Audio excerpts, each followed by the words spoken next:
Hi everyone, I'm Anya Parampil and this is Redlines. My guest today is CIA whistleblower John Kiriakou, who recently sought a pardon from the Trump administration on charges he violated the Intelligence Identities Protection Act. Kiriakou is the only individual who ever served time for charges related to the U.S. waterboarding program, but that was for revealing its existence rather than participating in it. John, welcome to Redlines. Thanks for having me, Anya. Let's get right into it. The New York Times recently reported that, quote, a one-time top advisor to the Trump campaign was paid $50,000 to help seek a pardon for John Kiriakou, a former CIA officer convicted of illegally disclosing classified information. And Mr. Kiriakou was separately told that Mr. Trump's personal lawyer, Rudy Giuliani, would help him secure a pardon for $2 million. Kiriakou rejected the offer, but an associate fearing that Mr. Giuliani was illegally selling pardons alerted the FBI. Giuliani denies these characterizations, of course. But John, is the Times reporting here true? I hate to say that it is true. Yes, all of it's true. And, you know, to his credit, Mike Schmidt, the primary author of that report, interviewed more than 30 people for the article. It wasn't just, you know, John decided to take a cheap shot at Rudy Giuliani. He interviewed a lot of people for that article. And so that means there were at least two Trump allies attempting to sell pardons just based on your story alone. Yeah. You know, they made a differentiation between selling pardons and lobbying for pardons. Clearly, this was pay for play. And boy, you know, where do you even start with this story? You know what, Anya, I'll start at the beginning. I have an attorney who has been helping me try to get a pardon for many years. He didn't really have very good contacts in the Trump administration. I had no contacts in the Trump administration. And so we decided to hire a woman by the name of Karen Giorno, who ran the Trump campaign in Florida in 2016. She is she doesn't like to call herself a lobbyist, but she's a political strategist for what that's worth. And so we met with her at my attorney's office here in Washington in 2018. And she told me that she was very close to the president. She showed me the president's personal cell phone number that she had saved in her phone. At least that's what she said it was. She claimed that the president called her in the middle of the night on a regular basis to talk about policy and politics, and that she was still very close to him. And for $50,000, she would lobby the White House on my behalf. And if I got a pardon, she would want another $50,000. I borrowed the $50,000. I didn't have it, so I borrowed it. I gave it to her, and then essentially never heard from her again. And so every 4 or 5, 6 months, I would call and I'd say, "Hey, I haven't heard from you in 4 or 5 or 6 months. What's up?" And she would tell me the same story. "Oh, uh, Kellyanne Conway is on your side, and she's aware of your story. And Sarah Huckabee Sanders is on your side and aware of your story. And I talked to the White House political director, and he's on your side." It got to the point where I said to her one time, I called her and I said, "So help me God, if you tell me one more time that you spoke to the White House political director, I'm going to flip out, because I don't even know who the White House political director is, but whoever he is, he clearly does not have regular access to the president." I said, "Damn it, Karen, I want you to go to the president and ask him to pardon me. And if you can't go to him, I want you to go to Kushner," because she had been bragging about her access to Jared Kushner. Well, she didn't know Jared Kushner. Jared Kushner wouldn't know her if she had walked up to him on the street. And, when push came to shove, she didn't help me get a pardon. Now, I knew that this was happening, and I knew that time was growing short. So last summer, on the 1st of July, two business associates of mine and I had a meeting with Rudy Giuliani and an assistant of his, or an associate of his, at the Trump Hotel here in Washington. This was to sell a very large number of KN95 masks to the Pentagon. And so during a lull in the conversation, I said to Rudy, hey, why don't we talk about a pardon? And as soon as I said the word pardon, he stood up and said, I have to hit the head. And he walked away to the bathroom. His associate said to me, Rudy doesn't talk about pardons. You want to talk about a pardon, you talk to me, but Rudy's going to want $2 million. And I laughed at him. I actually laughed at his face. And I said, $2 million. I said, listen, first of all, I don't have $2 million.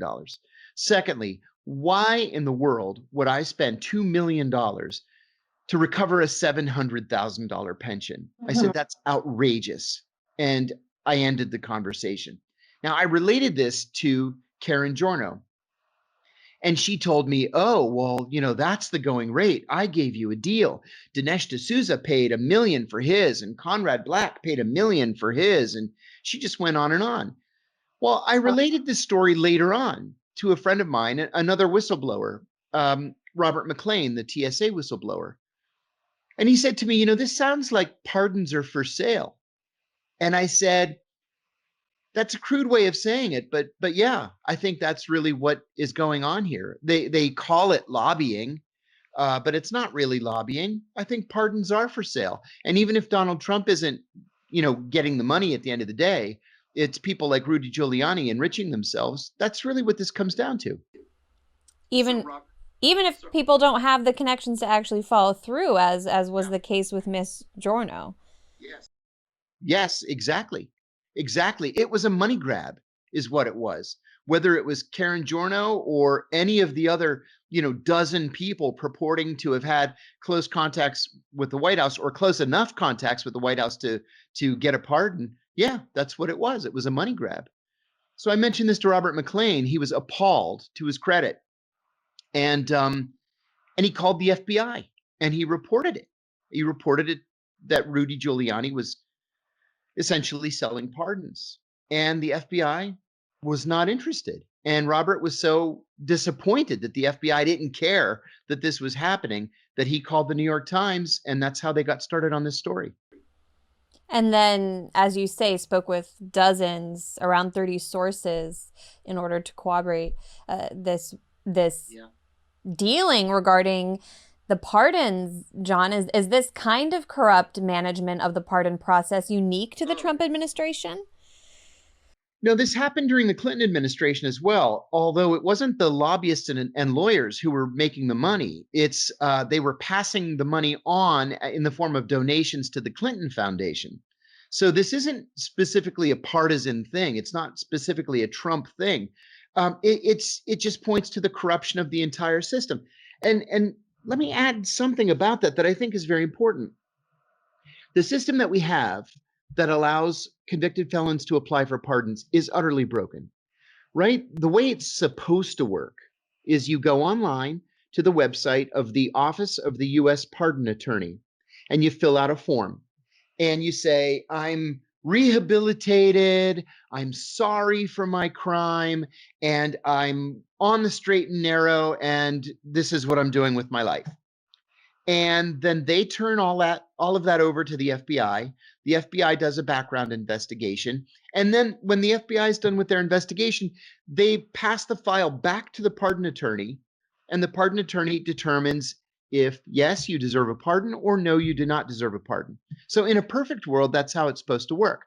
The way it really works is 10,000 people apply for a pardon every year, and they recommend 5 or 6 people.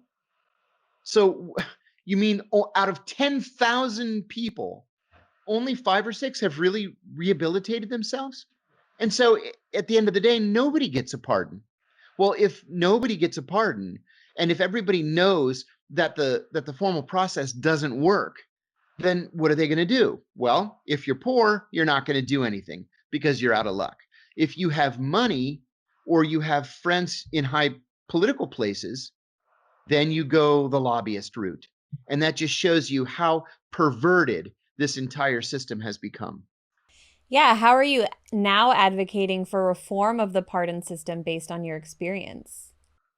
Well, I've always maintained that the original authorizing legislation back in the early 19th century that authorized the creation of the Office of the U.S. Pardon Attorney meant or intended for the pardon attorney to be independent of the Attorney General.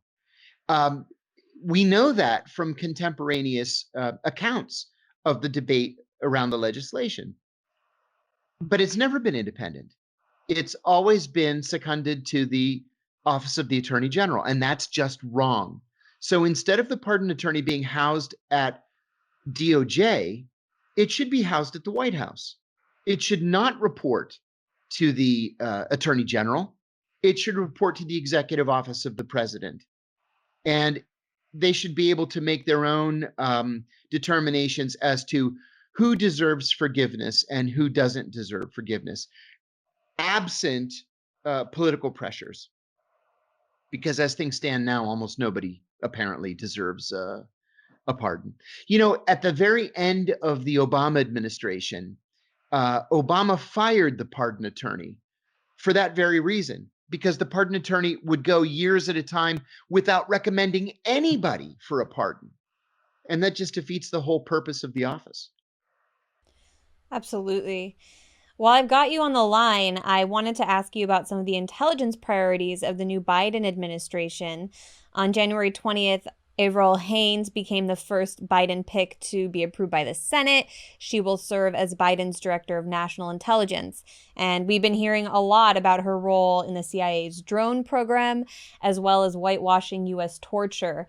How will she influence President Biden? Yeah, that's a very important question and a very important issue. Avril Haines is very, very much in the mold of John Brennan and Gina Haspel. She was Brennan's deputy at the National Security Council. She was Brennan's deputy at the CIA. And remember, Avril Haines, who was confirmed by the Senate yesterday by a vote of 82 to 10, which just made my hair stand up. Avril Haines was the one who was responsible for creating the legal arguments in support of John Brennan's kill list at the NSC. It's Avril who would take, you know, the call from the field saying, we have the terrorists Jeep in our sights, request permission to launch, and she would give permission to launch, and invariably we killed innocent civilians, women, children, elderly, and she never answered questions, at least not in my mind. She never answered questions related to her role in the drone program. At least as important as that, it was Avril Haines who was John Brennan's deputy at the CIA when Brennan ordered CIA operatives to hack into the computer system of the Senate Intelligence Committee, the Democratic staff, because they were writing the Senate torture report, and Brennan wanted to know what they knew, and so he ordered this hack of the system. Well, Avril Haines was in up to her neck in the hacking of the system. So that's two little things, I mean, little in terms of, you know, global politics, that bother me. Another thing that bothered me is we really don't know where Avril Haines stands on issues like China, Russia, Iran, counterproliferation, counterterrorism. She never had to answer any of those questions, at least not in a public venue. Yet she was approved by a vote of 82 to 10 and is today the Director of National Intelligence. For some reason, many of these intelligence picks or questions seem to have bipartisan support, John. What do you make of Biden's decision to nominate William Burns, a career diplomat, to lead the CIA? Now, that I was very happy about. I've known Bill Burns for the last 30 years. He has ably served presidents of both parties. He was the point man for the Obama administration during the negotiations with Iran for the JCPOA, the Iran nuclear deal. He devoted his professional career to supporting human rights and the Arab-Israeli peace process. He's the real deal, and he is apolitical to a fault. There's not a political bone in the man's body. He's had essentially every high-level position at the State Department from deputy secretary on down. He was ambassador to Russia. He was ambassador to Jordan. He was the special peace envoy. So if you're looking for someone who's not afflicted with the stink of torture or Guantanamo or secret prisons around the world, he's your guy. If you're looking for somebody with the political juice in the bureaucracy to actually reform the CIA, if that's what you want to do, and I think it's in dire need of reform, then Bill Burns is the guy to do it. And what was a mystery to me, Anya, is that Joe Biden could pick somebody as able as Bill Burns and somebody as disastrous as Avril Haines in the same week. I just don't understand it. Suggests a bit of schizophrenia within the administration, perhaps. Some have said that the selection of Burns, and you alluded to this, suggests that negotiating with Iran, restarting talks with Iran will be a major priority of the Biden administration. Along with friend of the show, Gareth Porter, you actually wrote a book, The CIA Insider's Guide to the Iran Crisis. From your perspective, why is the United States so fixated on branding Iran as a top enemy, and how will the Biden administration approach the country? Yeah, that's a great question. Historically, the problem that we had vis-a-vis Iran was the specter of communism. As quaint as that may sound now, the CIA and the State Department were absolutely obsessed with the notion that Iran could go communist. And of course, in typical American fashion, we overreacted by installing brutal dictators like the Shah of Iran, Mohammad Reza Pahlavi, and his father, Reza Pahlavi, in order to crush whatever left-wing dissent there might be in the country. Well, of course, they went overboard, as dictators are wont to do, and they ended up oppressing their own people and killing many thousands of people. That led to the Iranian Revolution of 1978 and 79. We've never gotten over the Iran hostage crisis. Like as a country, as a government, we've just never gotten over it. And we don't trust the Iranians because of it. Well, the Iranians don't trust us because of our interference in their country spanning so many decades. At the same time, Anya, we always seem to need an ism to oppose, whether it's communism, anarchism, socialism, as the decades roll by, Islamic fundamentalism. It's like we seek an ideology to rally against because it helps us politically, and I think that's the rut that we've been in with Iran. The JCPOA, the successful negotiation for the JCPOA was a giant leap forward in American diplomacy. The shame of it is twofold. One, that it came so late in the Obama administration, and two, that it was not ratified as a treaty by the US Senate. So it could just be canceled by Donald Trump as it was. Well, now Joe Biden wants to reinvigorate, reestablish the JCPOA, and the Iranians are reluctant, and I think deservedly so, because their view is that's fine. We agree to go back into the JCPOA, and then what? What's to keep you from pulling out of it again, imposing crippling sanctions on us again? Don't forget, these sanctions, these aren't just paragraphs in the official gazette. These sanctions have real impact. People die because of sanctions, whether they can't get food or medications or fuel or spare parts. People die. There's a squeeze, and it's not just on the government, it's on the citizenry. And so the Iranians just simply don't trust us. Especially now we're hearing that the Biden administration, according to Secretary of State nominee Anthony Blinken, won't necessarily return to negotiations without asking for even more from Iran, even though it was the United States which broke the deal to begin with. So, Tony Blinken's another person that I've known for a long time. I actually took his desk when I went up to the Senate Foreign Relations Committee. He left the Senate Foreign Relations Committee the week that I arrived.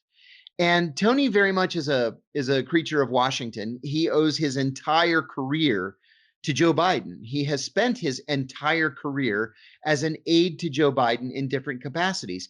He was a staff assistant at the Senate Foreign Relations Committee, and then he worked his way up to be the staff director of the Senate Foreign Relations Committee when Biden became its chairman. He followed Biden to the White House 12 years ago and became the deputy national security advisor, then the vice president's national security advisor, then deputy secretary of state.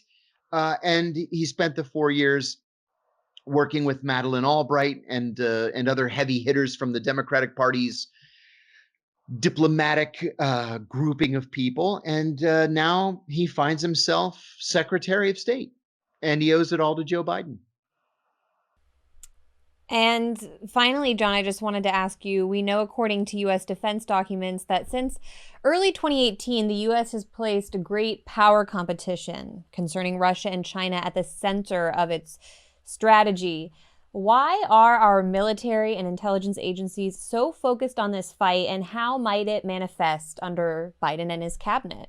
This is a dangerous policy development, I think. Instead of engaging Russia and China, instead of trying to try to figure out where, for example, in intelligence we can cooperate with them, for example, on counterterrorism, counterproliferation, counter-narcotics, we challenge them, and we just make a policy assumption that we're on the verge of a hot war, and so we have to prepare for that hot war. This is a policy decision that was made many, many years ago. It's bipartisan in nature, and we're in the minority in that people like you and I want to see cooperation and negotiations. But I don't think it matters really who is in the White House. I don't think it matters who the Secretary of Defense is, who the National Security Advisor is, or who the Secretary of State is. We're going to be challenging Russia and China in perpetuity. That's the lobbying that we see done on the part of the defense contractors. That's what else can you say? Eisenhower warned us about the military-industrial complex, and he was exactly right. Here we are now 3 generations later, and we're still having the same conversation. Nothing's going to change. And I don't care how liberal people want to believe Joe Biden is. Our relations with Russia and China won't change.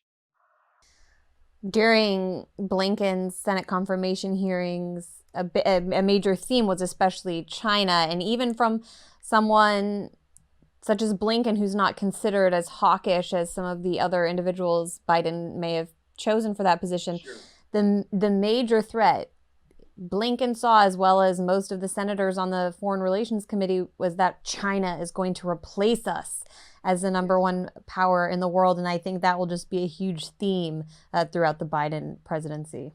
I agree. The Chinese will replace us as the largest economy in the next 10 years. But I agree with you.